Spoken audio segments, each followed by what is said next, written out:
des femmes de distinction ici. Femmes de mission ensemble pour Christ. Alléluia. Amen. Alléluia. Amen, amen, amen. Bien-aimés, nous sommes réunis aujourd'hui pour fêter la femme. Alléluia. Cette femme de distinction. Alléluia. Alléluia, bien-aimés. Soyez un peuple vivant. Amen. Merci, Seigneur. Alléluia. Bien-aimés, nous n'allons pas fêter la femme comme le fait le monde. Alléluia. Nous allons fêter la femme selon notre Créateur, selon l'Éternel. Alléluia. Amen. Oui, bien-aimés, il y a une différence. Alléluia. Merci, Seigneur. Je bénis ton sang. Acclame encore l'Éternel. Alléluia. Vous êtes cris de joie, bien-aimés, dans la présence de l'Éternel. Alléluia. Femme de feu, femme de distinction. Alléluia. Bien-aimés, notre thème qui m'a été donné s'intitule ainsi: la femme qui craint l'Éternel est celle qui sera louée. Alléluia. Alléluia. Amen. Proverbe 31 au verset 30. Alléluia. Est-ce que vous êtes connectés avec moi, bien-aimés? Est-ce que vous êtes connectés à l'Esprit de Dieu, bien-aimés? Est-ce que le peuple de Dieu est connecté? Alléluia. La parole de Dieu est vie, bien-aimée. Et je prie qu'elle soit sémée dans votre cœur, dans les cœurs fertiles. Alléluia. Afin qu'elle puisse produire du fruit. Alléluia. Merci, Seigneur. Bien-aimé, pour commencer, dans Proverbe 9, 10, la parole de Dieu dit ceci: le commencement de la sagesse, c'est la crainte de l'Éternel. Alléluia. Qu'est-ce qu'on entend par la crainte, bien-aimé? La crainte, c'est pas fuir, comme Adam l'a fait dans Genèse. Alléluia. Quand ils avaient péché. Alléluia. Quand on parle de la crainte de l'Éternel, ce n'est pas avoir peur de ton Créateur. Alléluia. Mais au contraire, bien-aimé, la crainte, c'est comme un sentiment, en fait, un sentiment de faiblesse devant la toute-puissance de notre Dieu. Alléluia. Devant sa majesté, devant toute la création. Alléluia. Et c'est de ça qu'il s'agit. Quand on a la crainte de l'Éternel, bien-aimé, on cherche à faire les choses de Dieu. On cherche à suivre les commandements de Dieu. Alléluia. On cherche à être guidé par l'Esprit de Dieu. Alléluia. C'est ainsi que le Seigneur bénit ceux-là qui sont aptes, bien-aimés, à faire les choses selon son commandement. C'est ça la crainte de l'Éternel. Alléluia. Et c'est ce à quoi nous sommes appelés, bien-aimés, en tant qu'assemblée. Alléluia. Afin que les bénédictions de l'Éternel puissent abonder dans nos vies. Alléluia. Nous devons être des femmes qui craignent l'Éternel. Quand nous craignons l'Éternel, nous obéissons à ses autorités. Alléluia. Amen. Et il y a beaucoup de femmes dans la Bible. Beaucoup d'exemples que nous pouvons suivre, bien-aimés. Il y a aussi des femmes dans la Bible qui ont, qui ont vécu des choses ou qui ont fait des choses qui ne sont pas forcément pour la gloire de Dieu. Mais nous sommes ici aujourd'hui pour parler de celle-là même qui avait la véritable crainte de Dieu. Alléluia. Et il y en a plusieurs. Et moi, je choisis aujourd'hui de vous parler de la vie d'Esther. Amen. Amen. Alléluia. Bien-aimés, pour ceux qui ne connaissent pas l'histoire d'Esther, Esther était une orpheline. Alléluia. Elle était déjà dès le départ une orpheline. Et elle a été élevée par son oncle Mardoché. Alléluia. Esther était appelée Hadassa par ses parents. Et Hadassa, par mes recherches, qui veut dire, alors je vous dis ça, myrte, un arbre avec des feuilles blanches. Alléluia. Donc Esther et son oncle ont été déportés, ils étaient comme des exilés en Perse. Et le roi de Perse était le roi Assyrus. Alléluia. Et je vais faire un résumé assez rapide parce qu'on va être pris par le temps. Donc, en ce temps-là, c'était des Juifs exilés donc, en Perse. Et ce roi-là, il avait fait un festin pour montrer à tous les notables, à tous ceux qui travaillaient pour lui, toutes ses richesses. Et il avait aussi sa femme qui s'appelait Vashti et qui faisait aussi une fête à côté avec les femmes. Et donc, à un moment donné, donc, il y avait des vins, il y avait vraiment des plats, mais tout ce qu'il y a de plus somptueux. Vous pouvez deviner vous-même. Et à un moment donné, le roi décide donc de montrer sa femme à ces personnes-là, à ses invités. Ce qui se passe, c'est que sa femme, la reine, ne vient pas. Elle ne répond pas à son invitation, ce qui rend le roi furieux. Alléluia. Et partant de là, parce qu'il est furieux, ce qui ne se faisait pas à cette époque-là. Donc ce qu'il a décidé, parce qu'il a demandé conseil à ceux qui étaient autour de lui, et la sentence est tombée, il fallait que la reine soit déchue. Voilà, parce que c'était un mauvais exemple pour le royaume. Toutes les femmes pouvaient faire pareil avec leur mari, donc elle devait être déchue de son rôle de reine. Alléluia. Donc par là, il y a eu un décret donc, qui a été un décret. Ils ont décidé donc de chercher en fait des femmes vierges, des jeunes filles vierges, pour pouvoir remplacer la reine Vashti. Amen. Et donc Mardochée, entendant ça, donc, il envoie sa Esther pour pouvoir aussi, on va dire, participer au concours. Alléluia. Bien aimé, moi quand j'ai lu le livre d'Esther, parce qu'on ne pourra pas lire tous les chapitres, enfin, on ne pourra pas vraiment aller en profondeur, j'ai compris en fait que quand notre Seigneur, parce que dans sa parole il dit qu'il a un plan pour chacun de nous, et il sait, parce que quand ils se sont retrouvés exilés, j'ai compris qu'en fait, le fait que Esther même devienne reine, le Seigneur avait déjà ce plan-là en tête, parce qu'elle allait être celle par qui? Elle allait être un instrument pour Dieu. Alléluia. Elle allait être un instrument que Dieu allait utiliser pour délivrer son peuple. Alléluia. Amen. Merci Seigneur. Et on lit dans la parole de Dieu que Esther, dès le départ, elle avait déjà la faveur de tous. Elle avait la faveur de tous, parce qu'elle a déjà été choisie. Elle a été choisie pour être parmi déjà les personnes, parce que vous savez comment ça se passe le concours. Déjà pour qu'elle soit choisie, c'est qu'elle avait déjà un esprit de faveur sur elle. Le Seigneur l'avait déjà placée. Donc elle a été choisie et la Bible dit qu'ils avaient pendant 1 an, les femmes devaient se préparer.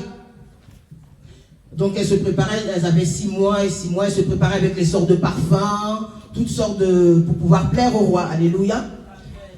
Donc quand le tour d'Esther est venu, Esther avait déjà la faveur de la personne qui les gardait, le nid qui la gardait. Parmi toutes les femmes, elle avait déjà cette faveur-là. Il lui a même donné des servantes pour qu'elles puissent vraiment être vraiment préparées pour se présenter devant le roi. Alléluia. Donc c'est en cela que Esther, quand son tour vint d'aller devant le roi, la faveur de Dieu étant toujours sur elle, Esther a été choisie pour être reine. Alléluia. Est-ce qu'on peut acclamer le Seigneur? Alléluia. Est-ce qu'on peut acclamer le Seigneur? Alléluia. Bien-aimés, nous ne rentrons pas en profondeur.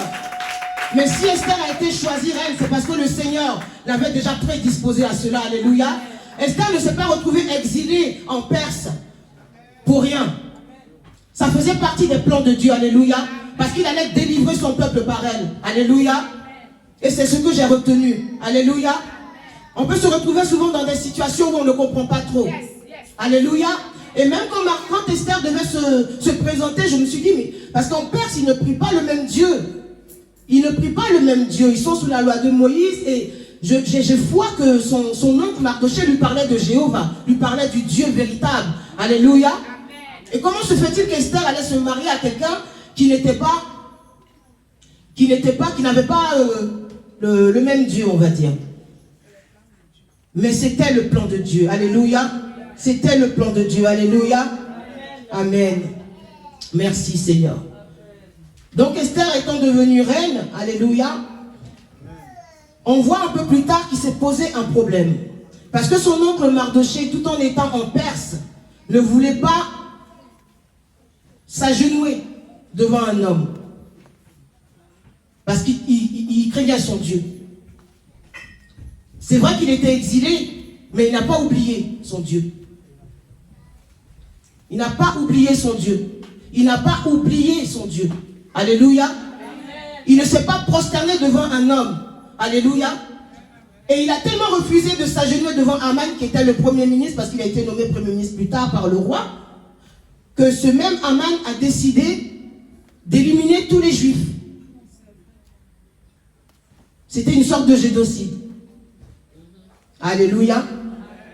Et la Bible nous dit que Mardoché donc a déchiré donc ses habits, il déchira ses vêtements. Dans le Esther 4, Mardoché ayant appris tout ce qui se passait, déchira ses vêtements, s'enveloppa d'un sac et se couvrit de cendres, puis il alla au milieu de la ville en poussant avec force des cris amers. Alléluia. Un peu plus loin, les servantes d'Esther et ses eunuques vinrent lui annoncer cela, et la reine fut très effrayée. Alléluia. C'est ainsi quand nous apprenons, des nouvelles, ou que des choses qu'on ne maîtrise pas forcément nous tombent dessus. Alléluia. Bien aimé, la première réaction, même si on est des chrétiens, on va dire endurcis, c'est toujours la peur qui prend le dessus. Esther a oublié un instant que son oncle avait parlé d'un Dieu, du véritable Dieu. Alléluia. Elle a été effrayée. Alléluia. C'est ce que nous dit la Bible. Amen. Donc un peu plus tard, la Bible nous dit, alors je lis Esther 4 au verset 4, alléluia. Les servantes d'Esther et ses eunuques vinrent lui annoncer cela, et la reine fut très effrayée. Elle envoya des vêtements à Mardoché pour le couvrir et lui faire ôter son sac, mais il ne les accepta pas. Alors Esther appela Attaque, l'un des eunuques que le roi avait placé auprès d'elle, et elle le chargea d'aller demander à Mardoché ce qui s'était passé et pourquoi il agissait ainsi. Alléluia. Mardoché ensuite lui raconta tout ce qui lui était arrivé. Il lui indiqua donc la somme d'argent qu'Aman avait promis de livrer au trésor du roi. Bon, ça c'est une autre histoire. Alléluia. Amen. Donc ensuite, lorsque les paroles d'Esther, au verset 10, donc Esther chargea Anak d'aller dire à Mardoché, tous les serviteurs du roi et le peuple des provinces du roi savent qu'il existe une loi prescrivant de mort quiconque, homme ou femme, entre chez le roi dans la cour intérieure sans avoir été appelé. Parce que Mardoché, en fait, il a appelé Esther au secours puisqu'elle était reine. Il s'est dit qu'elle pouvait bien parler à son mari. C'est elle qui pouvait, quelque part, plaider pour la cause du peuple juif. Alléluia. Mais Esther savait qu'il y avait une loi qui interdisait quiconque qui n'avait pas été invité au palais du roi de s'y rendre, sous peine de mort. Alléluia. Amen. Merci Seigneur. Lorsque les paroles d'Esther donc eurent été apportées à Mardoché, Mardoché fit répondre à Esther: ne t'imagine pas que tu échapperas seul d'entre tous les Juifs, parce que tu es dans la maison du roi. Car si tu te tais maintenant, le secours et la délivrance surgiront d'autre part pour les Juifs, et toi et la maison de ton père, vous périrez. Et qui sait si ce n'est pas pour un temps comme celui-ci que tu es parvenu à la royauté. Alléluia. Alléluia. Bien aimé, le plan de Dieu est révélé. Alléluia. Amen. Esther n'a pas été posée reine pour, je dirais, pour son propre plaisir. Alléluia. C'est le Seigneur lui-même qui l'avait placée là. Alléluia. Amen. Et quand elle entendit ceci, le verset 15 dit, Esther envoya dire à Mardoché, va, rassemble tous les Juifs qui se trouvent à Suse, et jeûnez pour moi, sans manger ni boire, pendant 3 jours, ni la nuit, ni le jour. Moi aussi je jeûnerai, de même avec mes servantes, puis j'entrerai chez le roi, malgré la loi. Et si je dois périr, je périrai. Mardoché s'en alla et fit tout ce qu'Esther lui avait ordonné. Amen. Bien-aimé, mon exhortation, c'est l'acte de foi qu'Esther a posé. Alléluia. Esther a posé un acte de foi parce qu'elle sait en qui elle a confiance. Elle sait en qui elle croit. Alléluia. Et avant toute chose, Esther sait que la prière et le jeûne est une arme puissante. Alléluia. Esther s'est disposée afin que son Seigneur agisse au travers d'elle pour délivrer son peuple. Alléluia. Esther a fait confiance à son Dieu. Alléluia. Bien aimé, la parole de Dieu dit, sans la foi, nul ne peut lui plaire. Alléluia. Et c'est parce que Esther a eu foi en Dieu qu'on verra par la suite que ce Seigneur-là, ce Dieu-là va agir puissamment. Et qu'effectivement, il va délivrer son peuple. Alléluia. Parce qu'on va se rendre compte, quand on lit plus tard, que le peuple juif est celui-là même qui a pris le dessus sur ceux qui voulaient les tuer. Alléluia. Amen. Amen, bien-aimés. Je ne vous sens pas, peuple de Dieu. Je ne vous sens pas, peuple de Dieu. Soyez un peuple vivant. Alléluia. Bien-aimés, la parole de Dieu est vie. Alléluia. La parole de Dieu est vie. Alléluia. Amen. Merci, Seigneur. Et de ce que je viens de lire, ce qui m'a aussi touché, bien-aimé, c'est le sacrifice qu'Esther était prête à faire pour le peuple de Dieu. Alléluia. Si je dois périr, je périrai. Alléluia.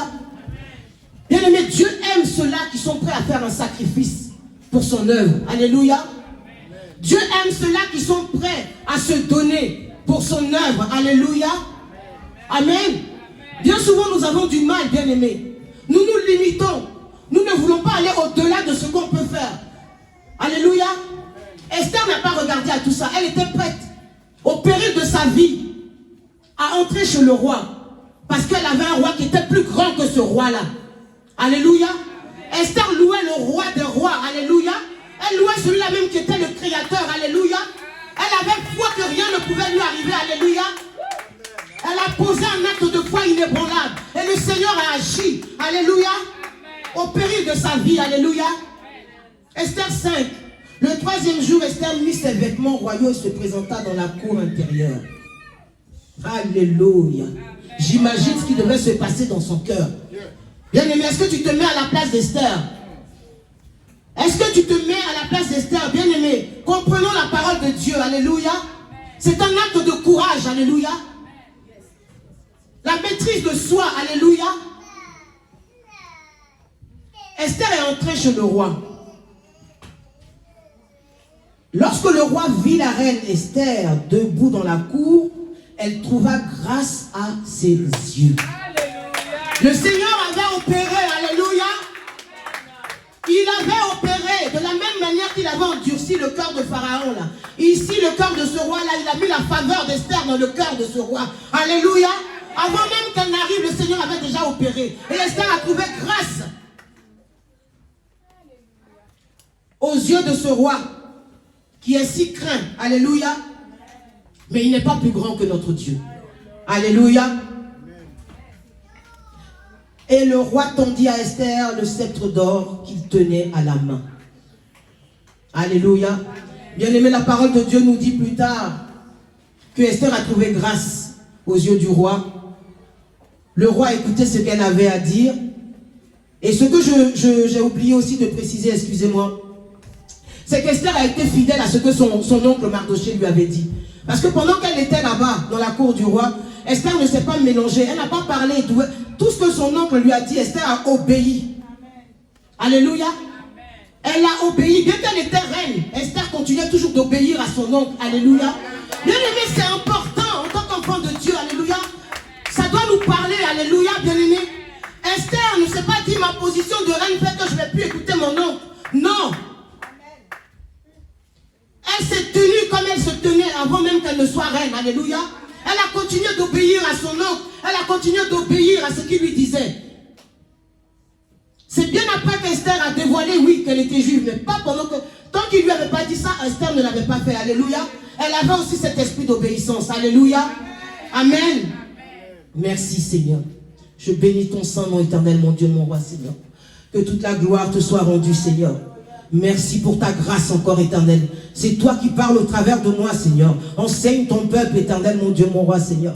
Parle éternel, mon Dieu, mon roi, à des cœurs qui sont disposés à recevoir ta parole. Alléluia, Seigneur. Manifeste-toi encore, Seigneur. Afin que beaucoup, Seigneur, que les écailles tombent des yeux, Seigneur. Que nous ayons l'entendement de ta parole. Alléluia. Je bénis ton saint nom. Bien-aimé, je nous exhorte à être des Esther. Alléluia. Je nous exhorte, bien-aimés. Je n'entends pas les femmes de mission ensemble pour Christ. Bien-aimés, la parole de Dieu ne doit pas t'endormir. Alléluia. La parole de Dieu ne doit pas nous endormir, bien-aimés. Alléluia. Soyons des femmes courageuses. Soyons des femmes qui soient disposées pour l'œuvre de Dieu, bien-aimés. Soyons des femmes qui aimons plus que tout l'assemblée de Dieu, bien-aimés. Que sommes-nous prêts à faire pour notre assemblée? Bien-aimé, Esther a œuvré pour le peuple de Dieu, alléluia. Et Dieu a agi. Qu'es-tu prêt à faire pour ton assemblée, bien-aimé? Quelle est ta prière pour ton assemblée afin que ton Dieu l'exauce pour ton peuple, pour le peuple que nous sommes? Est-ce que nous sommes prêts à faire des sacrifices pour cette église que nous fréquentons, bien-aimés? Pour l'amour de Dieu. Parce que pour que le Seigneur se serve de nous comme un instrument, bien-aimé, il faudrait d'ailleurs que nous soyons disposés. Il faudrait avant tout que nous soyons disposés. Il faudrait avant tout que nous ayons un cœur les uns pour les autres. Parce que Esther n'a pas pensé à sa propre vie. Elle a pensé à tout le peuple juif. Alléluia. Elle pouvait très bien s'asseoir dans son siège, dans son, comment dire, son siège de reine. Mais Mardochée lui a rappelé d'où elle venait. Et elle n'a pas hésité. Alléluia. Bien-aimés, ne nous asseyons pas, ne soyons pas confortables dans nos petites vies. Et ne pas penser les uns aux autres. Ce n'est pas ce que Dieu nous demande. Alléluia. Amen. Alléluia. Amen. Soyons vaillantes pour l'œuvre de Dieu. Amen. Soyons vaillants, comme il a dit pour Gédéon. Soyons vaillants, bien-aimés. Le département des femmes, nous les femmes, nous sommes un pilier dans la maison de Dieu. Nous les femmes sommes un... Amen. Amen. Merci Seigneur. Béni sois-tu. Il y a tellement de choses à dire, bien-aimés. Je veux bénir le nom de l'Éternel pour la vie de mes parents spirituels. Alléluia. Amen.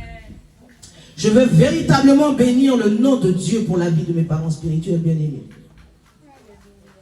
Parce que c'est une chose de se dire chrétien, mais c'en est une autre d'être véritablement disposé pour l'œuvre de Dieu.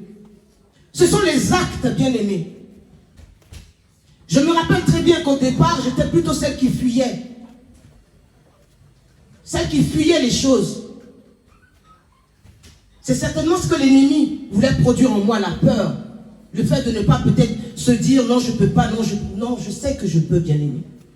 Je sais en qui je crois. Je sais en qui je puise ma force, alléluia. Alléluia, bien-aimé. J'invite le peuple de Dieu, bien-aimé, à véritablement se lever pour cette assemblée que nous sommes. Et ça, c'est pour toute l'église, pas que pour les femmes, alléluia. Parce que le Seigneur veut agir pour cette église. Le Seigneur veut véritablement faire quelque chose pour cette assemblée. Mais est-ce qu'il y a véritablement des personnes qui veulent que cette église se lève? Quels sont les actes que nous posons pour que le Seigneur s'en serve pour élever son assemblée? Esther a décidé de jeûner et de prier. Esther a décidé de sacrifier sa propre vie. Que sommes-nous prêts à faire pour Mission Ensemble pour Christ, bien-aimés? Il ne s'agit pas de se rassembler dans cette salle et dire que nous sommes chrétiens. Le Seigneur a dit dans les derniers temps, bien-aimés, il dira, je ne t'ai point connu. Est-ce qu'on comprend la parole de Dieu?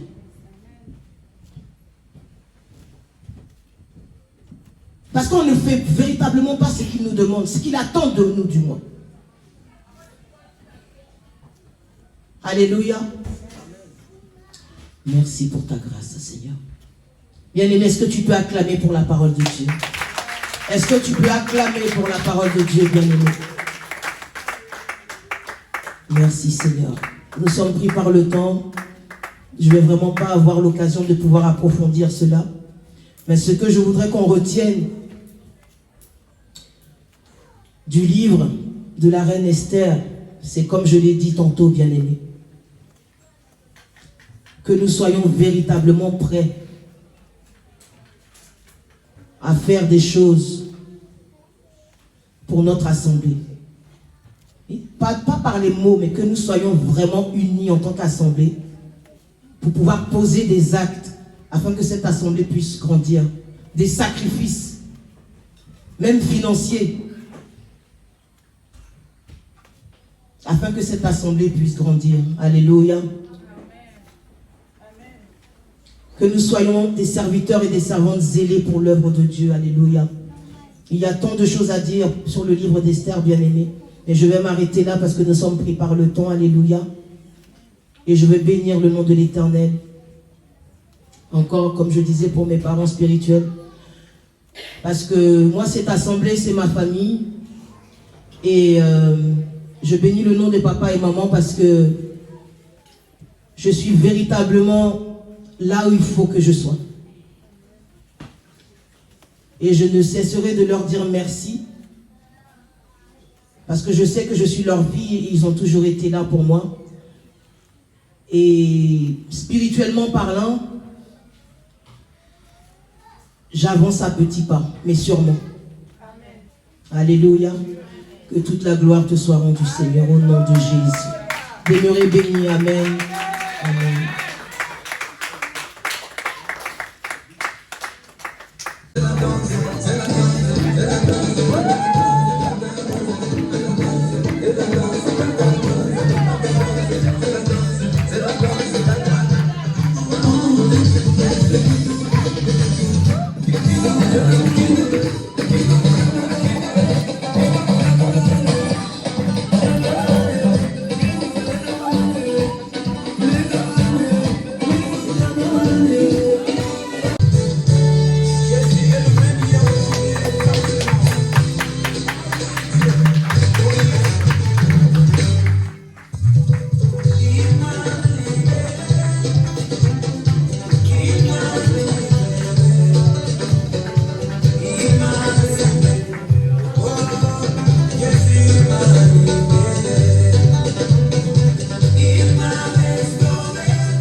Je voudrais souhaiter la bienvenue à ceux qui viennent ici pour la première fois. Amen. Que Dieu fasse que vous trouvez grâce dans cette maison. Vous êtes ici dans votre maison. Yeah. Vous n'êtes pas ici en vain. Vous n'êtes pas ici pour des hommes, mais vous êtes là pour Dieu. Amen. Vous ici. Que vous ne partez pas comme vous êtes venus, mais que Dieu dispose selon votre. Alléluia. Amen. Je voudrais souhaiter bonne fête à toutes les mamans. Yes. Aujourd'hui, c'est la fête des mères, mais nous avons décidé de passer la fête des mères à l'église. Nous avons décidé de magnifier la femme à l'église et ce n'est pas en vain. C'est pour glorifier le nom de Dieu. Amen. Je vais commencer mon exhortation. Notre thème, c'est la femme qui craint l'Éternel. C'est elle qui sera louée. Le thème a été tiré de Proverbes 31, verset 30. Amen. Et en dehors de ce thème-là, j'ai pris un sous-thème pour magnifier une femme. Une femme qui est à l'image du cœur de Dieu. Une femme qui a touché mon cœur dans la Bible. J'ai demandé au Saint-Esprit de m'inspirer. Amen. Parce que je voulais passer à un autre niveau. Amen. J'ai demandé au Saint-Esprit que cette femme-là m'ouvre les yeux, me fait voir autre chose. Parce que je voudrais avancer spirituellement. Amen. Et cette femme-là, c'est Marie de Magdala. Amen. Et mon sous-thème, j'ai choisi comme sous-thème Marie de Magdala, une disciple dévouée pour son Maître et Seigneur Jésus-Christ. Amen. Nous allons prendre notre Bible dans le livre de Luc 8, versets 1 à 3. Servant de l'Éternel, ange, tu peux lire pour moi, s'il te plaît. Je lis la parole au nom de Jésus. Amen. Luc 8, verset 1 à 3. Ensuite, Jésus alla de ville en ville et de village en village. Il prêchait et annonçait la bonne nouvelle du royaume de Dieu. Les 12 l'accompagnaient, avec quelques femmes qui avaient été guéries d'esprits mauvais et de maladies. Marie, dite de Magdala, dont étaient sortis 7 démons. Verset 3. Jeanne, femme de Chuza, l'intendant d'Hérode. Suzanne et beaucoup d'autres qui le servaient en l'assistant de leurs biens. Amen. Amen, amen. Je vais présenter ici Marie de Magdala. Dans mes recherches, Marie de Magdala ou Marie-Madeleine dans certaines versions de la Bible est une personne qui était d'origine d'une ville appelée Magdala. C'est une ville de pêcheurs sur la rive occidentale du lac Tibériade. La Bible dit ici que Marie de Magdala a été délivrée de 7 démons par Jésus. Et depuis sa délivrance, elle a mis sa vie et ses biens au service du Seigneur. Amen.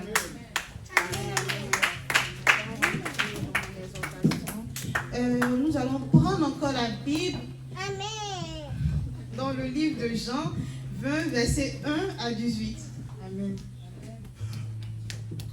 Je lis la parole au nom de Jésus. Luc 20, verset 1 à 18. Jean, Non, Jean. Jean, c'est sa parole. Jean 20, verset 1 à 18. Je lis la parole au nom de Jésus. Le dimanche, Marie de Magdala se rendit au tombeau de grand matin. Alors qu'il faisait encore soir, et elle vit que la pierre avait été enlevée de l'entrée du tombeau. Verset 2.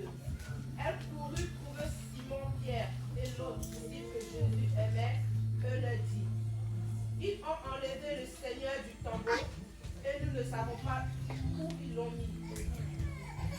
Pierre et l'autre disciple sortirent donc et allèrent au tombeau. Ils couraient tous les deux ensemble. Mais l'autre disciple courut plus vite que Pierre et arriva le premier au tombeau.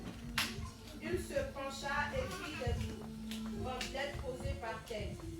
Cependant, il n'entra pas. Verset 6. Simon-Pierre, qui le suivait, arriva et entra dans le tombeau. Il vit les bandelettes posées par terre. Le linge qu'on avait mis sur la tête de Jésus n'était pas avec les bandes, mais enroulé dans un endroit à part. Alors l'autre disciple, qui était arrivé le premier au tombeau, entra aussi et vit et crut. Verset 9. En effet, il n'avait pas encore compris que d'après l'Écriture, Jésus devait ressusciter. Ensuite, les disciples répartirent chez eux. Verset 11. Cependant, Marie se tenait dehors près du tombeau et pleurait. Tout en pleurant, elle se pencha pour regarder dans le tombeau. Et elle vit 2 anges habillés de blanc, assis à la place où a été couché le corps de Jésus, l'un à la tête et l'autre aux pieds. Verset 13. Et il lui dit: Femme, pourquoi pleures-tu?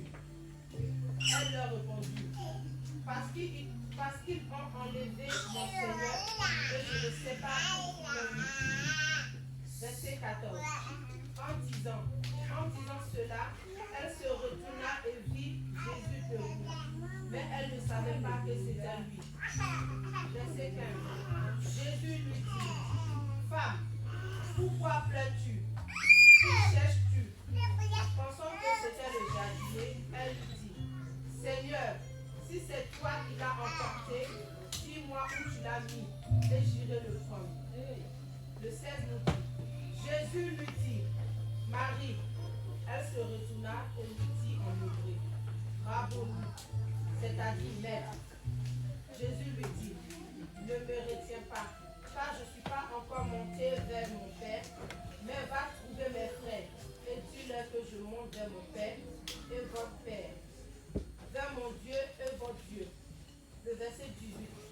Marie de Magdala alla annoncer aux disciples qu'elle avait vu le Seigneur et qu'il lui avait dit cela. Amen. Amen. Bonjour. S'il te plaît, lis le 3e verset en même temps. C'est dans Marc 16, verset 9.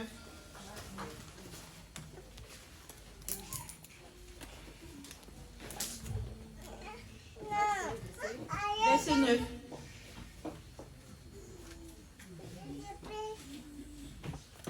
Je lis la parole au nom de Jésus. Amen. Marc 16, verset 9. Apparition de Jésus-Christ. Apparition de Jésus ressuscité.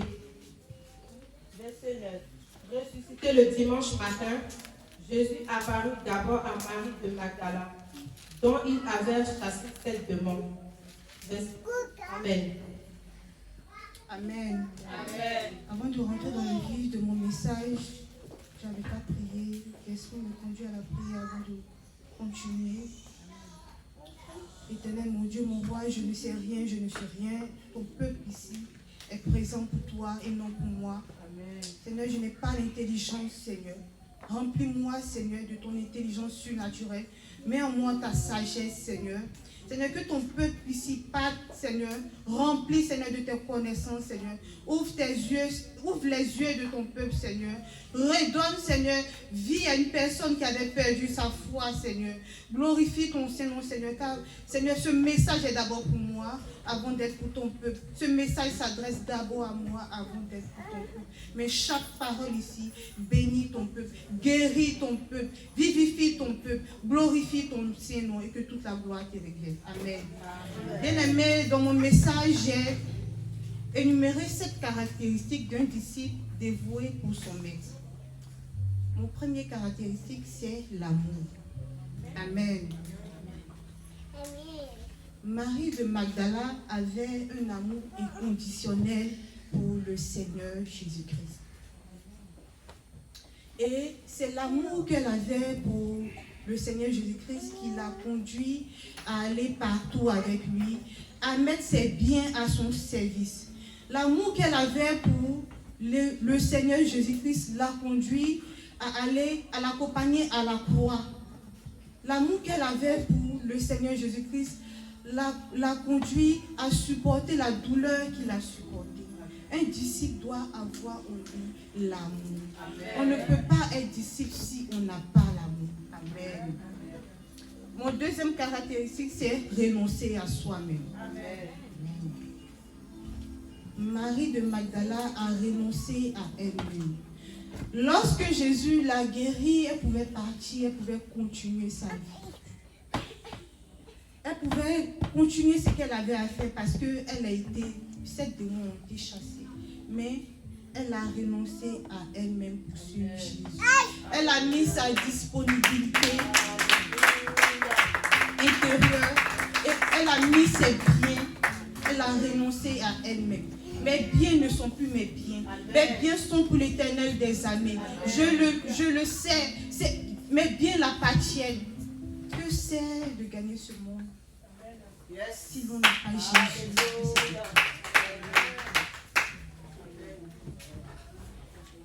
Mon troisième caractéristique, c'est supporter sa propre foi. Amen.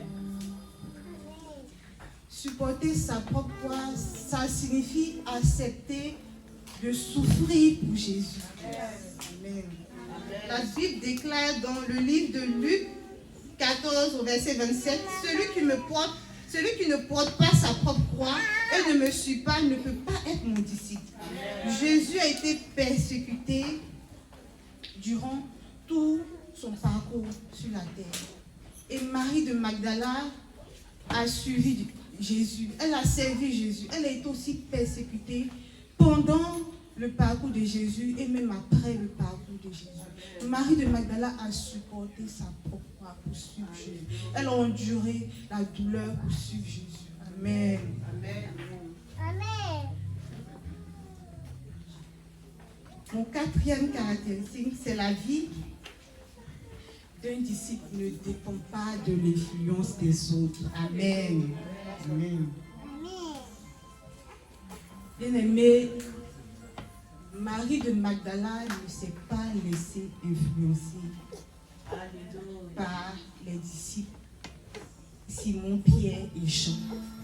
Lorsqu'ils sont allés au tombeau, lorsqu'ils sont arrivés au tombeau et ils ont vu que le tombeau était vide, Simon, Pierre et Jean se sont retournés. Mais Marie de Magdala ne s'est pas retournée. Elle n'est pas rentrée chez elle. Amen. Elle est restée là parce que elle est sortie de chez elle parce qu'elle avait un objectif à atteindre. Simon, Pierre et Jean n'avaient pas d'objectif. Ils étaient curieux. Ils voulaient voir. C'est tout. Ils n'avaient pas d'objectif. Mais Marie de Magdala est sortie avec un objectif. Quand tu viens dans la maison de Dieu, quand tu viens dans la présence de Dieu, quel est ton objectif? Tu viens dans la présence de Dieu pour suivre les autres? Tu viens dans la présence de Dieu pour regarder la vie des autres? Tu as donné ta vie avec tes frères et sœurs. Vous tous, vous êtes baptisés le même jour. Vous tous, vous avez commencé à suivre Dieu le même jour. Mais tes frères et sœurs ont commencé à rétrograder. Qu'est-ce que toi, tu as fait? Tu as rétrogradé avec eux parce que tu t'es dit que vous l'avez fait en groupe. Vous allez tout faire en groupe. Tu te laisses influencer par eux. Amen. Tu ne regardes pas le Seigneur Jésus. Amen. Amen. Marie de Magdala avait un but à atteindre. Amen. Marie de Magdala, c'était une femme de distinction. Amen. Elle ne faisait rien de la femme. Amen. Je viens à l'église, je suis Jésus parce que j'ai un but à atteindre. Ce n'est pas un effet de mode de suivre Jésus. Ce n'est pas parce que mes frères et sœurs disent qu'ils vont à l'église ou bien ils suivent Jésus que moi aussi je me lève pour suivre Jésus. Non, non, non, non. Je sais pourquoi je suis Jésus. Amen.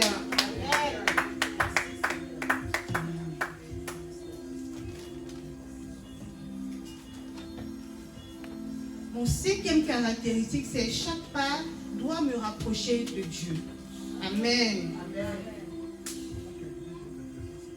Bien-aimé, Jésus est mort sur la croix.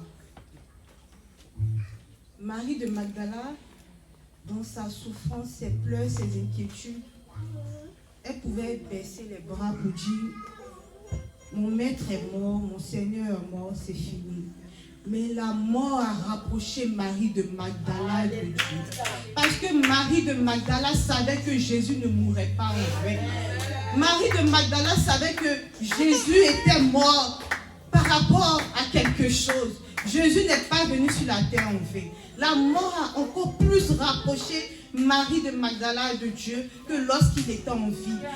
Marie de Magdala a cherché Dieu plus que lorsqu'il était à ses côtés. Marie de Magdala, la mort l'a rendue zélée pour Dieu. La mort l'a rendue folle de Dieu. La mort l'a rendue amoureuse de Dieu.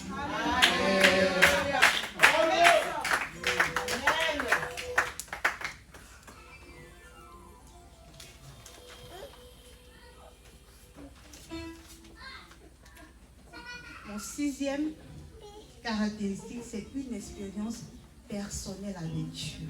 Amen.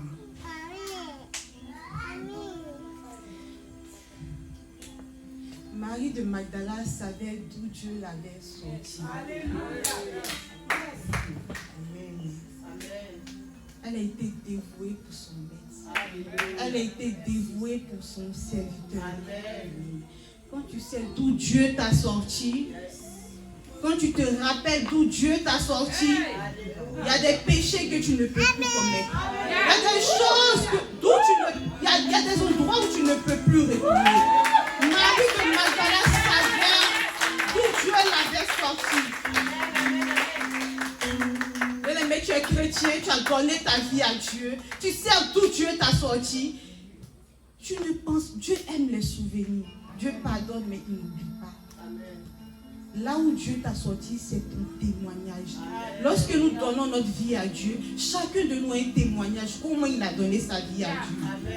Quand tu sais d'où Dieu t'a sorti, quand tu sais d'où Dieu t'a sorti, il y a des choses que tu ne peux pas te permettre. Tu pouvais mourir et puis tu allais partir en enfer. Mais Dieu t'a sorti de la boue pour un but. Il ne t'a pas sorti de la boue en fait. Ne retourne plus dans cette boue. Ne retourne plus dans cette boue. Ne mange plus de ce pain-là, il n'est pas pour toi. Continue à suivre l'œuvre de Dieu. Continue à regarder à Jésus. Amen. Mon temps va tirer à sa fin, je vais me dépêcher. Mon 7e caractéristique, c'est la spontanéité. Amen. Marie de Magdala a vu comment Jésus avait été déposé au tombeau. Elle a eu mal. Elle a eu mal. De la manière que le corps de son maître, de son Seigneur avait été déposé au tombeau, elle n'a pas pu dormir. La Bible déclare qu'il faisait encore sombre. Il faisait encore sombre et Marie de Magdala est allée au tombeau de Jésus. Elle a été tourmentée. Quand tu aimes quelqu'un, quand tu vois la souffrance de quelqu'un, tu ne peux pas dormir. Tu ne peux pas rester tranquille. Tu cherches des solutions pour sortir cette personne-là de là. C'est ce que Marie de Magdala a fait. Marie de Magdala s'est dit, il mérite mieux. Je vais aller l'embaumer. Je vais prendre soin de son corps. C'est mon Seigneur. C'est mon Seigneur. Amen. Bien-aimés, nous venons dans la maison de Dieu. Mais est-ce qu'on a la spontanéité? Nous voyons les choses dans la maison de Dieu, mais est-ce qu'on réagit comment? Nous voyons qu'il manque des choses dans la maison de Dieu. Nous venons dans la maison de Dieu. La maison de Dieu nous bénit. Et nous voyons qu'il y a des manques dans la maison de Dieu. Ça ne nous dit rien. Marie de Magdala a été une femme spontanée. Dieu l'a bénie. Dieu continuait à la bénir. Mais elle ne pouvait pas laisser le corps de son Seigneur comme ça. Amen.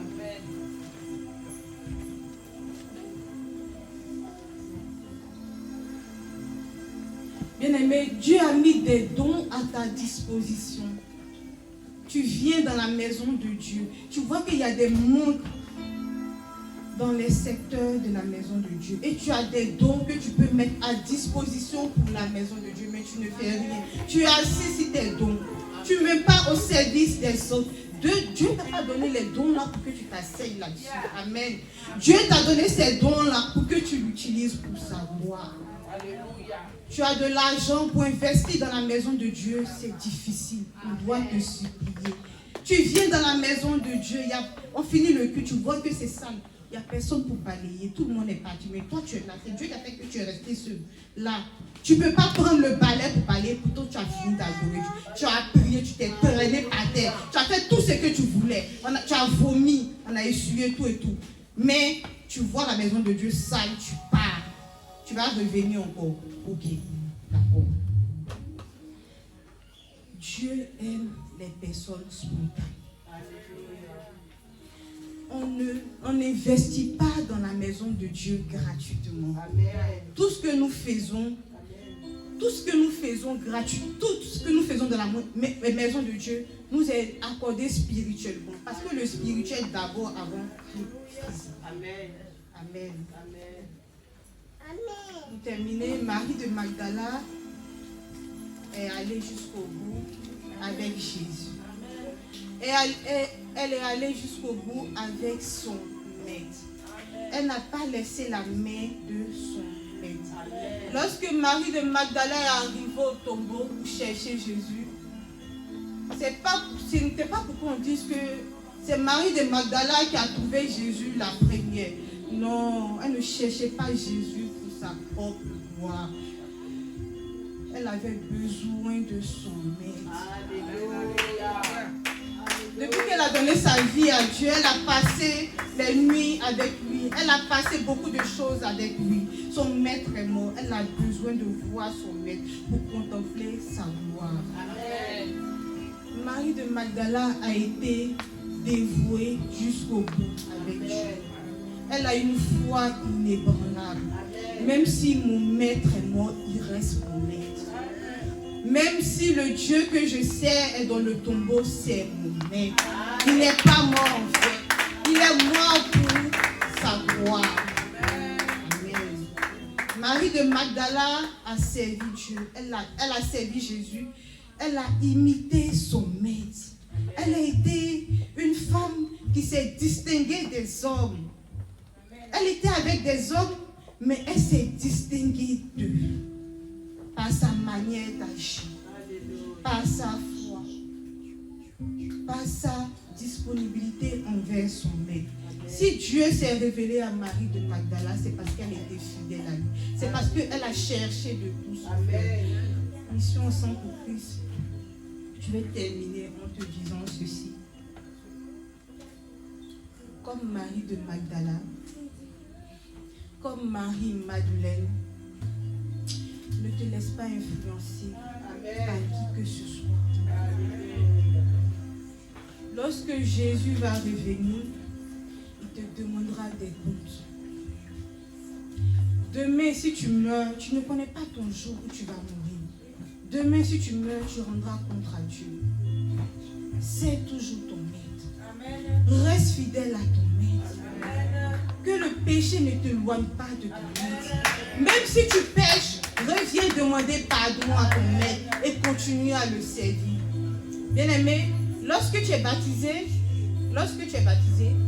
et tu dois prendre la Sainte Seine et que tu as péché, quand tu viens à l'église, quel que soit ton péché, demande pardon à Dieu et prends cette scène. Je sais de quoi je parle. Parce que le jour où Jésus vient, tu n'es pas prêt à recevoir sa Sainte Seine, tu ne seras pas prêt à le recevoir. Amen. Ne dis pas que j'ai péché, je ne peux pas. Jésus pardonne tout. Amen. Jésus pardonne tout. Jésus pourvoit à tous nos besoins. Amen. Que Dieu vous bénisse. Amen. Il était une fois un Israélite qui s'appelait Elkana. Il avait deux femmes, Anne et Pénina. La Bible dit qu'il aimait plus Anne. Et la Bible dit aussi que Anne l'Éternel l'avait rendue stérile. Pénina avait par contre beaucoup d'enfants. Je vais vous laisser suivre le sketch. Amen.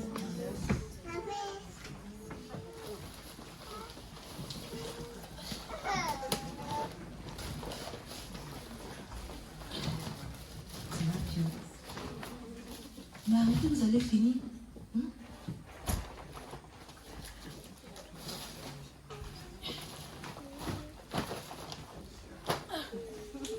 Où sont ces enfants? Est-ce que quelqu'un peut m'aider ici? Je suis venu répandre mon âme à l'Éternel afin qu'il me donne un enfant. Va, Dieu arrête de faire ton prière. Alléluia. Quand j'ai prié, mon Dieu a entendu, mon Dieu a exaucé, son nom c'est Elishama, Elishama,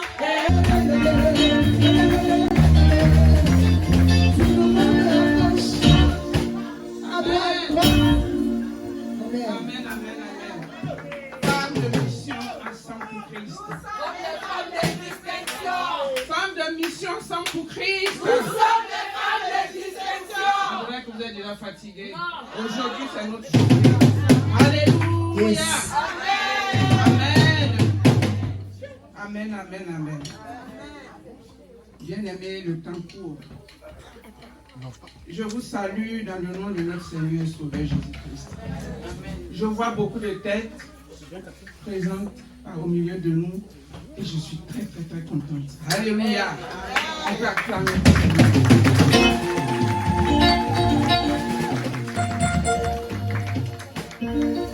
Je voudrais encore dire merci au nom de toutes les femmes de Mission Ensemble pour Christ, à notre berger, le pasteur Haïdé, qui ne se lasse jamais de nous soutenir, de nous accompagner. Amen. Amen. Le but suit son cours. Alléluia. Amen. Il nous donne aujourd'hui le pouvoir de fêter les femmes, les mamans, les femmes. En tout cas, merci à nos invités ici présents. Merci à toute l'église, à toutes ces personnes qui sont là. Que Dieu vous bénisse. Amen. Alors, aujourd'hui, le monde fête les femmes. Mais nous savons que nous avons été créés par un Dieu. Amen. Donc, au lieu d'aller nous asseoir dans les restaurants, au lieu d'aller danser dans les bars, nous préférons venir devant la présence de Dieu. Alléluia. Nous préférons consacrer cette fête-là à Dieu. Amen. Alors, je voudrais vraiment souhaiter une très très bonne fête à toutes les mamans ici présentes. Amen. Amen. Bien-aimés, vous allez nous pardonner pour le retard. Amen. J'aimerais vous dire que c'est Dieu qui a créé nous tous. Dieu a créé toutes choses. Dieu a créé les cieux, la terre, tout. Et il a créé les êtres humains. Il a créé le bétail. Il a créé les herbes, les arbres. Il a créé les poissons. Amen. Personne au milieu de nous ici ne s'est levé un matin pour exister. Amen. C'est Dieu qui nous a créés. Genèse chapitre 2, verset 7 dit, l'Éternel, Dieu forma l'homme de la poussière de la terre. Ah, pardon. Asseyez-vous, prenez place. C'est vrai que tout le monde est debout. Amen. Excusez-moi, je suis lancé dans mon truc. Alléluia. L'Éternel Dieu a créé toutes choses. Après, il regarde tout ça, il trouve que c'est beau, c'est joli. Mais il ne voit personne. Il ne voit pas quelqu'un qui peut dominer sur toutes ces choses-là. Alors Dieu a réfléchi. Il a dit, mais il faut que je crée l'homme. Il faut que je crée l'homme à mon image et selon ma ressemblance. C'est ce que l'Éternel Dieu a fait. Il a pris la terre, il a malaxé, il a fait un truc, il a soufflé dans les narines et c'est devenu un être vivant qui est l'homme. Alléluia. Amen. Amen. Mais après tout ça, Dieu a vu que les animaux, il a créé 2 par 2 pour qu'ils se reproduisent. Mais l'homme, il est tout seul, il est tout malheureux. Et il a dit, mais c'est pas possible. Il est tout seul. Mais si je crée un autre homme comme lui, comment on va faire? Bien aimé, Dieu, il est Dieu. Il a réfléchi, il a réfléchi. Il n'est pas comme nous qui sommes limités. Il a dit, je sais ce que je vais faire. Vous savez quoi? Dieu va opérer là, la première, la toute première chirurgie de l'humanité. Alléluia. Il va plonger l'homme dans un très profond sommeil. Il va prendre sa côte, une de ses côtes, et il va former la femme. Est-ce qu'on peut acclamer le Seigneur? Amen. C'est la toute première opération chirurgicale de l'humanité. Alléluia. Vous voyez bien aimé que l'homme a été tiré, la femme a été tirée de l'homme.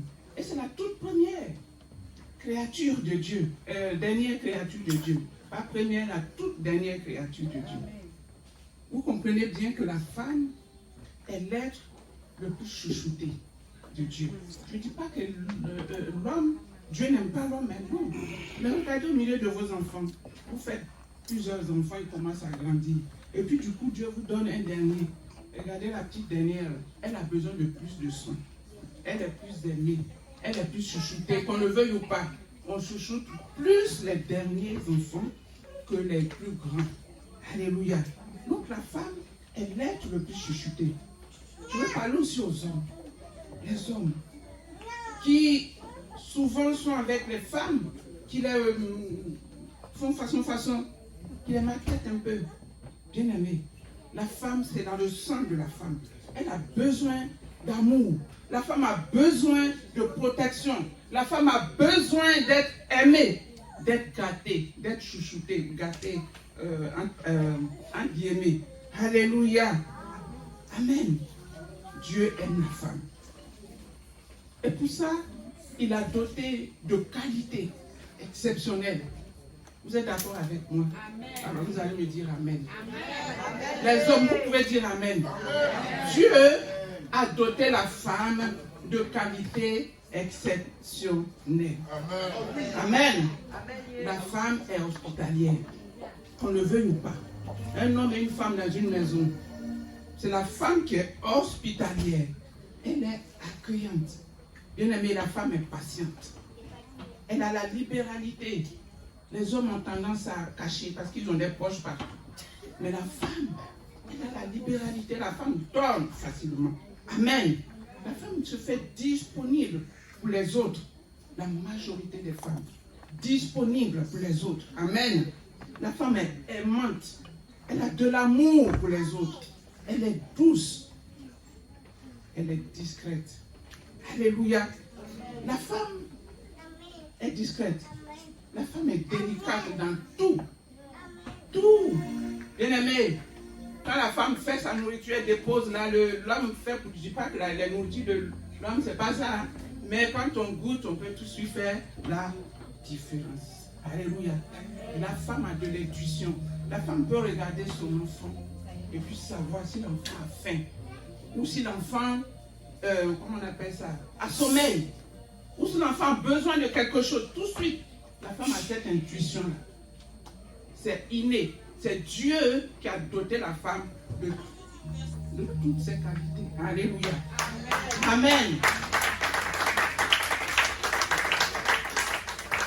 Et de surcroît, bien aimé, c'est la femme qui porte la grossesse. Amen. Elle porte la grossesse un jour, 9 mois après, souvent même 10 mois après, la femme va accoucher. Et cette douleur de la femme, bien aimée, les femmes peuvent, je ne sais même pas si une femme peut témoigner de cette douleur. C'est une douleur inqualifiable. Je veux parler des femmes qui ont accouché. Une douleur inqualifiable. Elle finit ça. Au lieu de se reposer, elle va allaiter l'enfant, elle va le nourrir jusqu'à ce que l'enfant grandisse. Alléluia. Qu'une femme me dise Amen. Amen. On va clamer le Seigneur pour les femmes.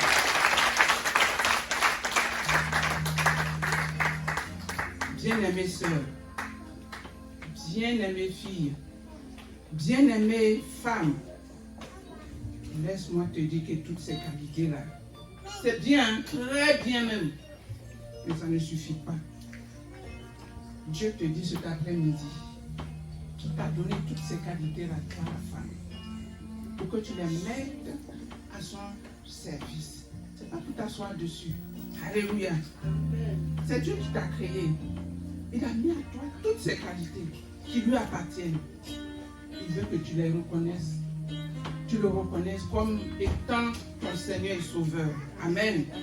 Et ensuite, il veut que tu le serves en esprit, en vérité, avec toutes ces qualités.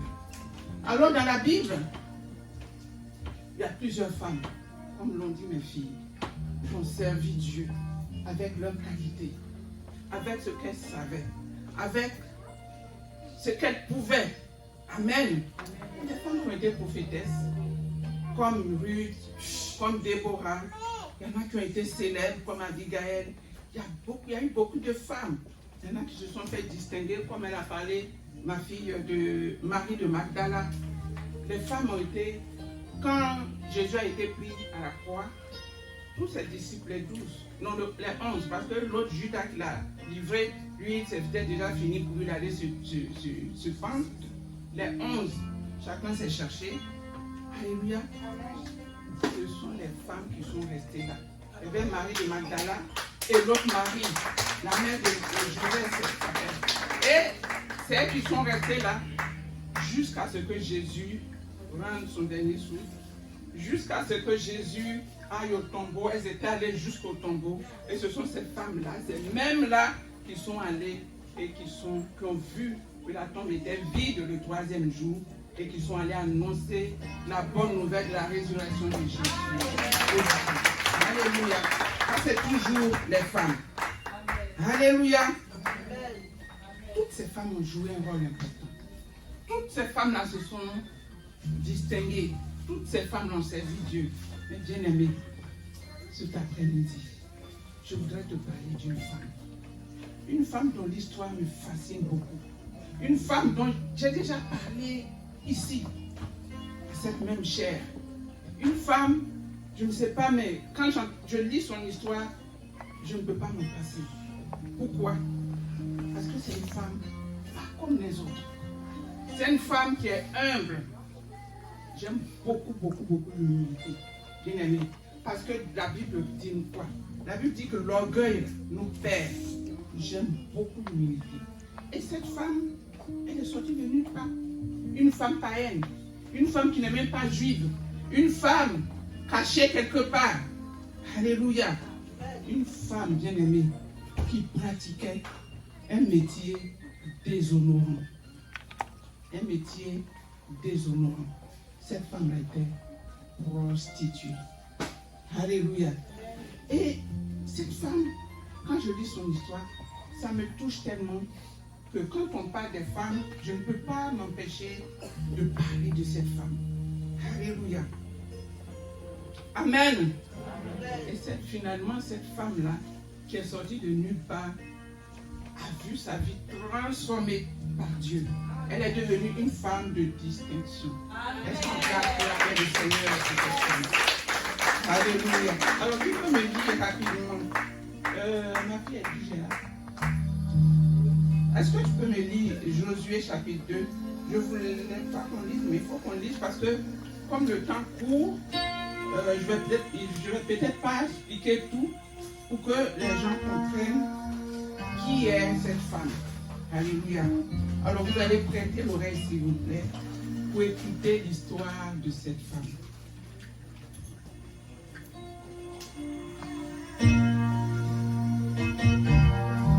Josué chapitre 2.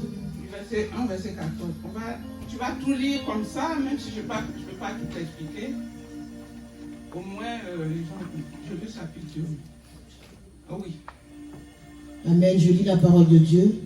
Amen. Josué chapitre 2. Josué, fils de Nun, fit partir secrètement de Sittim 2 espions en leur disant: allez examiner le pays et en particulier Jéricho. Ils partirent et ils arrivèrent dans la maison d'une prostituée qui se nommait Rahab. Et ils y couchèrent. On dit au roi de Jéricho: voici des hommes d'entre les enfants d'Israël sont arrivés ici cette nuit pour explorer le pays. Le roi de Jéricho envoya dire à Rahab: fais sortir les hommes qui sont venus chez toi, qui sont entrés dans ta maison, car c'est pour explorer tout le pays qu'ils sont venus. La femme prit les 2 hommes et les cacha, et elle dit: il est vrai que ces hommes sont arrivés chez moi, mais je ne savais pas d'où ils étaient. Et comme la porte a dû se fermer de nuit, ces hommes sont sortis. J'ignore où ils sont allés. Hâtez-vous de les poursuivre et vous les atteindrez. Elle les avait fait monter sur le toit et les avait cachés sous des tiges de lin qu'elle avait arrangées sur le toit. Ces gens les poursuivirent par le chemin qui mène au gué du Jourdain et l'on ferma la porte après qu'ils furent sortis. Verset 8.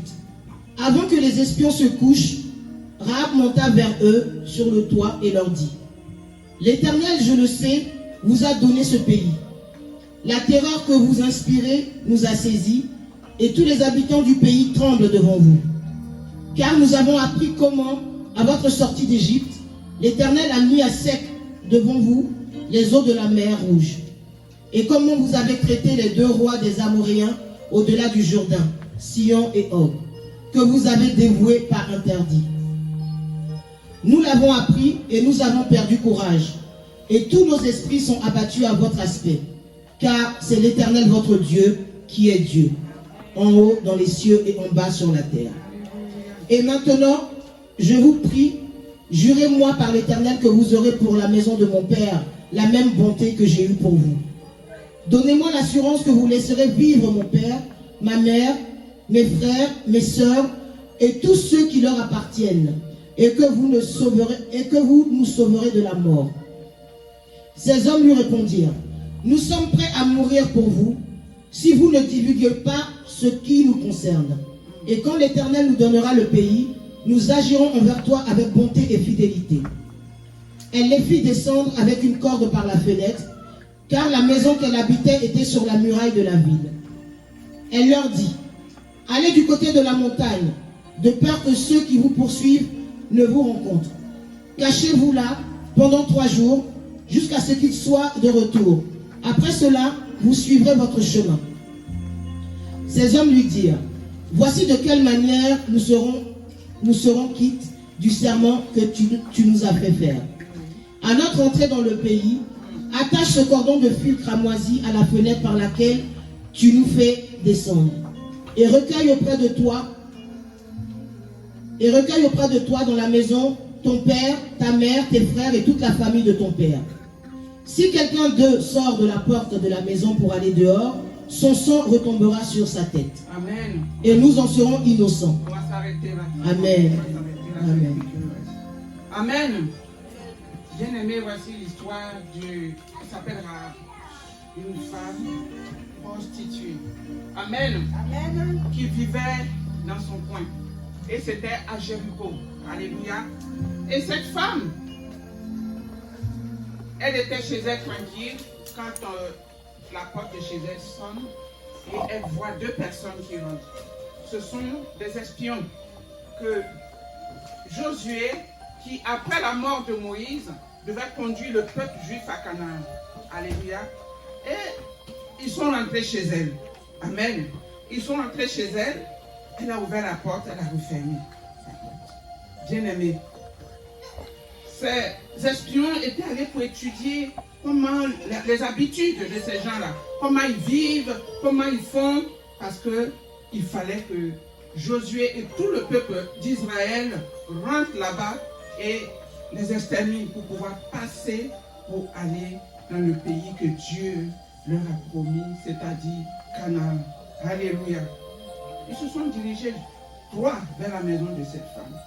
Bien aimé, quand cette femme a ouvert la porte aux envoyés de Dieu, en ouvrant la porte à ces envoyés-là, elle a déjà accepté Dieu dans son cœur. En ouvrant la porte aux envoyés de Josué, bien-aimé, elle a déjà admis que Dieu rentre chez elle, que Dieu habite chez elle. Alléluia. Amen. Dieu est pour tout le monde, bien-aimé, sans exception. Dieu peut te sortir, bien-aimé, de la poussière et te faire asseoir à la table des rois. Dieu ne fait exception de personne. Dieu ne dit pas comme tu es prostituée, ou bien comme tu es, je ne sais pas, voleur, ou bien comme tu es vilaine. C'est nous les hommes qui trouvons que quelqu'un d'autre est vilain. Sinon, tout le monde a été créé à l'image de Dieu. Donc, tout le monde est joli. Alléluia. Amen.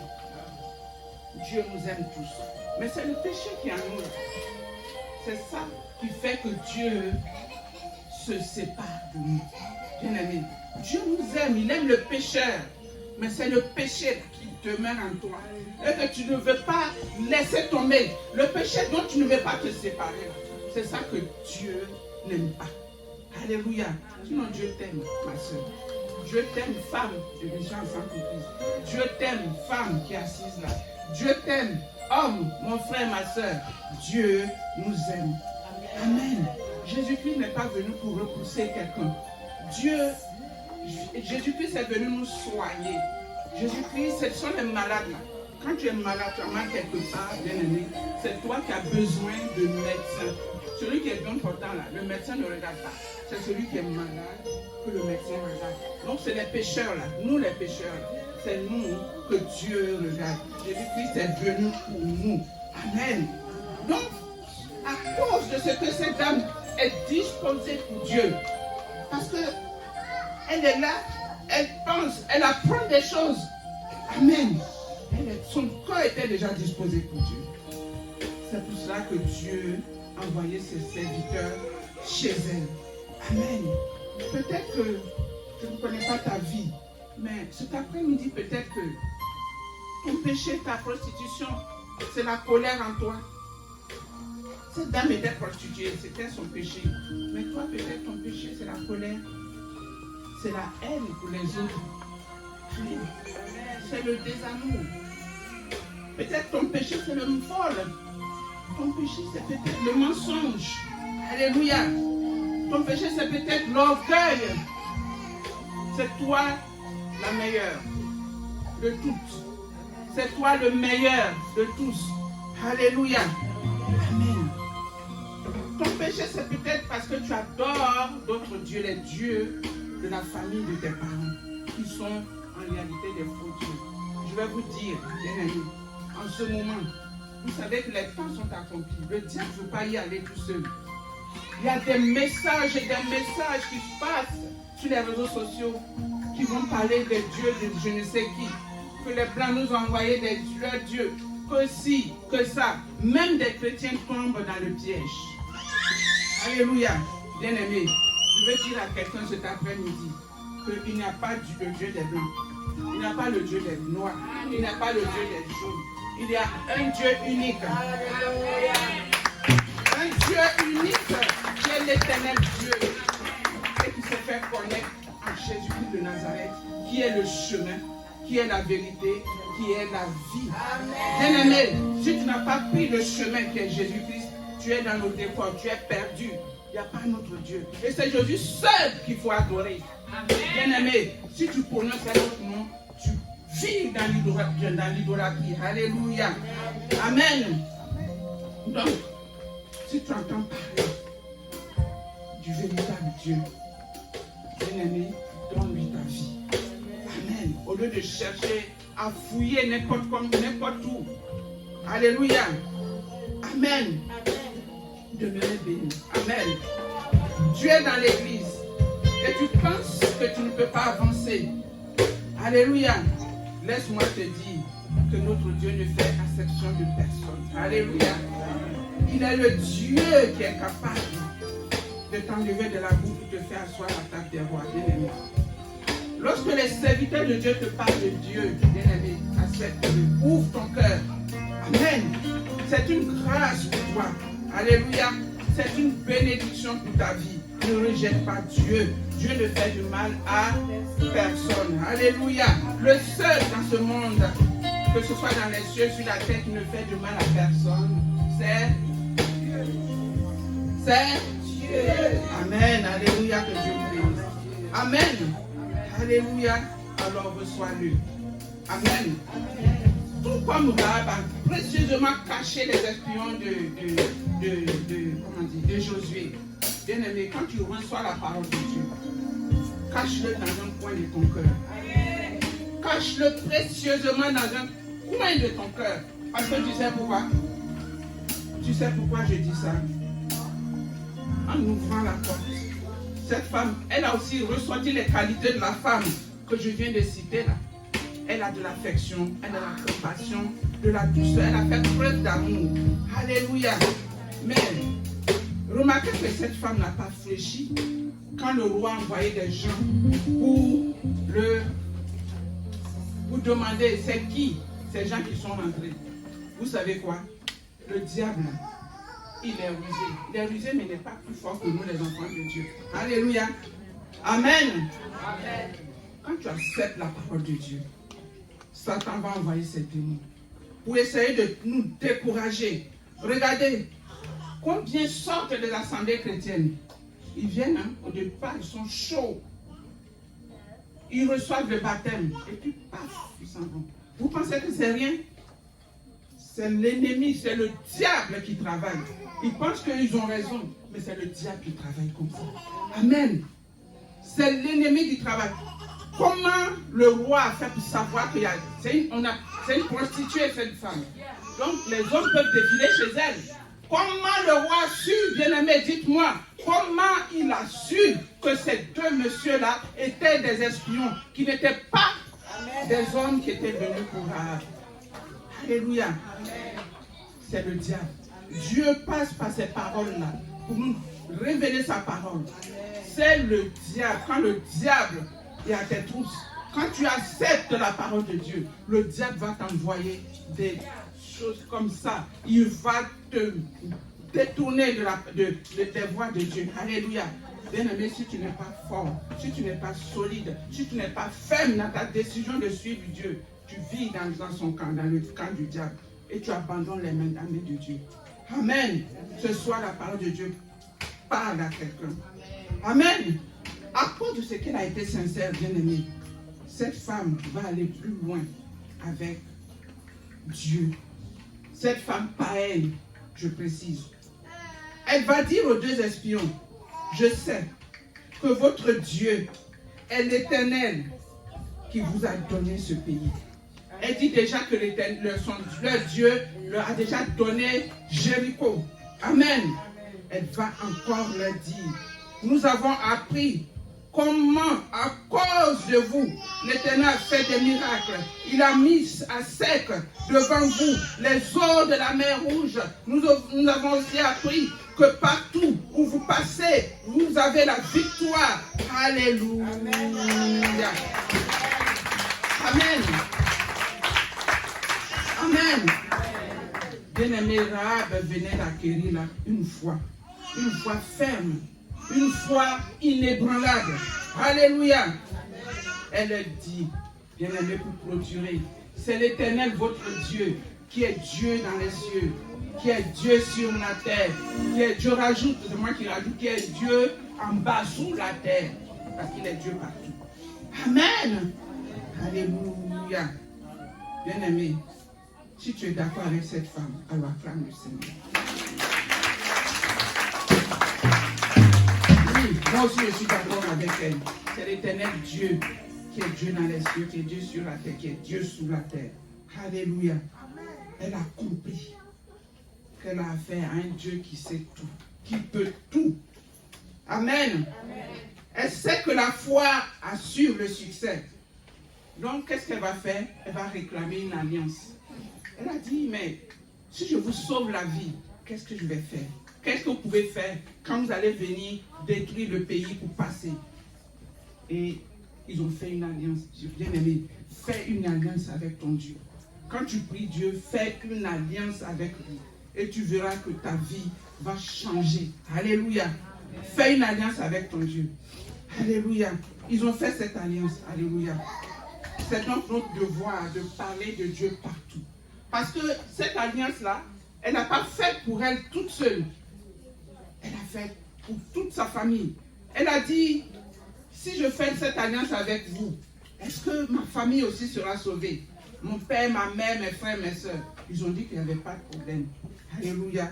Seulement, ils lui ont dit ce qu'elle devait faire. Alors le fil, j'aimerais dire au passage que le fil de cramoisi, c'est-à-dire le fil rouge qu'elle devait attacher à sa fenêtre pour être épargnée, c'est le symbole du sang de Jésus-Christ qui plus tard viendra sauver, le sang de Jésus-Christ qui va couler et qui va nous sauver. Alléluia. Amen. Parle de Dieu autour de toi. Cette femme a parlé de Dieu autour d'elle. Elle a parlé de Dieu à ses parents. C'est pour ça que ses parents sont venus se rassembler dans sa maison. Et quand le peuple d'Israël est venu, ils ont été tous sauvés. Alléluia. Bien-aimé, cette femme-là est là. Encore au milieu du peuple d'Israël. Elle s'est fait une femme distinguée. Dieu s'est souvenu d'elle. Dieu a pris soin d'elle. Alléluia. Bien-aimée sœur, femme, de mission ensemble Christ, ou Christ, bien-aimé invité, toi qui es là ce soir, tous les hommes présents, toute cette assemblée, nous entendons régulièrement, je dis bien régulièrement, parler de Dieu. Amen. Comme Rahab, la parole de Dieu nous rentre dans les oreilles tous les jours. Est-ce que nous mettons cette parole en pratique? Est-ce que nous ouvrons la porte à la parole de Dieu? Est-ce que nous conservons cette parole en nous, bien-aimés? Est-ce que nous considérons la parole de Dieu? Est-ce que notre vie est transformée par la parole de Dieu? Amen. Amen. Accepte Dieu, bien-aimé. Accepte Dieu. Dieu te fera asseoir. Il va changer ta condition. Il va te faire asseoir à la table des grands. Alléluia. Et le plus excellent, c'est que Dieu te donnera la vie éternelle. Amen. Que Dieu vous bénisse. Alléluia.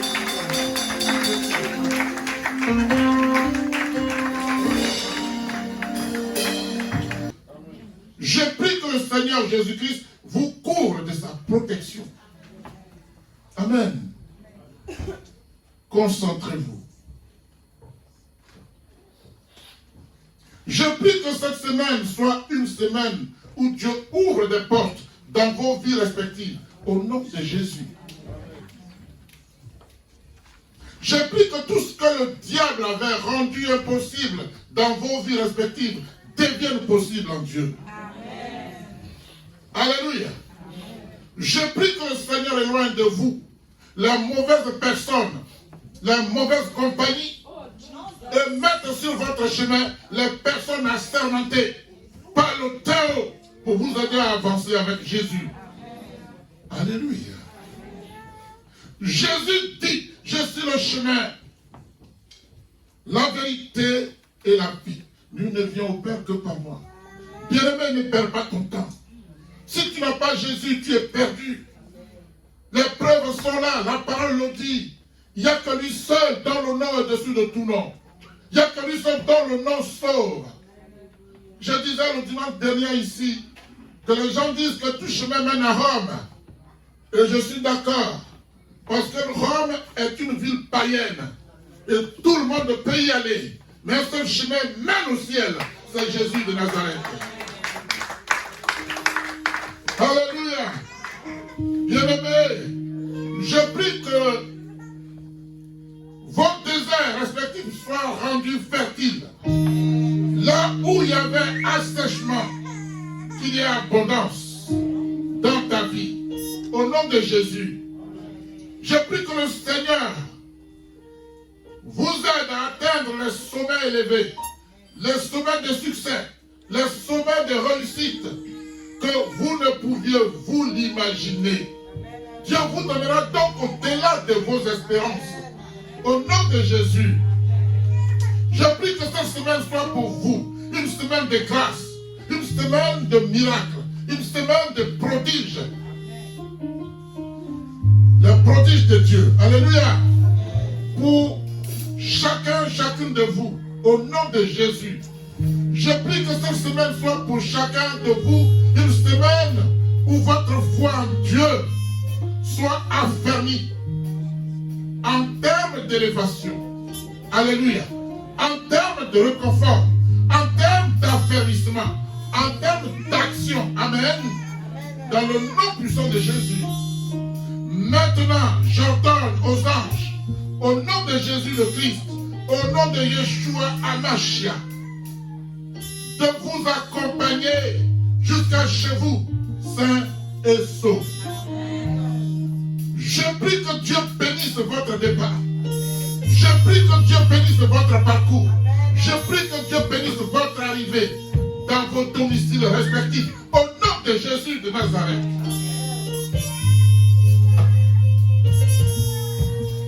À l'issue de ce moment de louange, d'adoration, de célébration, de bénédiction à tous égards, je remets ce peuple, que dis-je, ton peuple, Dieu, ton peuple, entre tes mains pour l'éternité. Au nom de Jésus, élévation, force, gloire, sainteté, victoire, te soit reconnu. Alléluia. Que chacun parte avec la force, la bénédiction, la grâce, que chacune parte avec. Et que ce soit pour vous un départ nouveau, une croissance prospère, dénuée de tout malice du diable. Que la grâce demeure sur vous. Que la paix de Dieu vous accompagne. Que la sécurité vous accompagne. La guérison de Dieu. Qu'il opère en vous quelque chose de nouveau. Au nom de Jésus, acclamez l'Éternel.